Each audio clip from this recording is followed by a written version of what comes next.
మన టాలీవుడ్లో సంక్రాంతి సీజన్ ఎప్పుడు సూపర్ హిట్లతో రంగంలోకి దిగుతుంది. ఈసారి కూడా బాక్స్ ఆఫీస్ రికార్డులు బద్దలు కొట్టే అవకాశాలు కనిపిస్తున్నాయి. అనిల్ రావిపూడికి సంక్రాంతి సెంటిమెంట్ స్పెషల్గా నిలిచింది. గత ఏడాది సంక్రాంతికి వస్తున్నాంతో ఘన విజయం సాధించిన వెంకటేష్, అనిల్ జోడీ మళ్ళీ 2027 సంక్రాంతికి సిద్ధమవుతుంది. అయితే ఇందులో రాణా దగ్గుబాటి కీలక పాత్రలో నటిస్తారని క్రేజీ టాక్ వినిపిస్తోంది.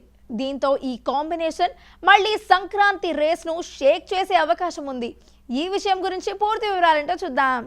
తెలుగు సినిమా చరిత్రలో సంక్రాంతి సీజన్ ఎప్పుడు బాక్సాఫీస్ రాకెట్లా ఎగురుతుంది. సరైన సినిమాలు రిలీజ్ అయితే 500 కోట్లు దాటడం సులభం. అనిల్ రావిపూడి ఈ సీజన్లో స్పెషల్ మార్క్ సంపాదించుకున్నాడు. ఇప్పుడు వెంకటేష్తో మళ్లీ చేతులు కలిపాడు. త్రివిక్రమ్తో వెంకటేష్ సినిమా పూర్తయ్యాక వెంటనే అనిల్ రావిపూడితో కొత్త ప్రాజెక్ట్ స్టార్ట్ చేసి 2027 సంక్రాంతికి రిలీజ్ చేయాలని ప్లాన్ చేస్తున్నారు. ఈ సినిమాలో రానా దగ్గుబాటి కూడా నటిస్తాడనే వార్తలు వినిపిస్తున్నాయి. ఈ వార్త నిజమైతే దగ్గుబాటి అభిమానులకు ఇది మరపురాని సంక్రాంతి అవుతుందని చెప్పవచ్చు.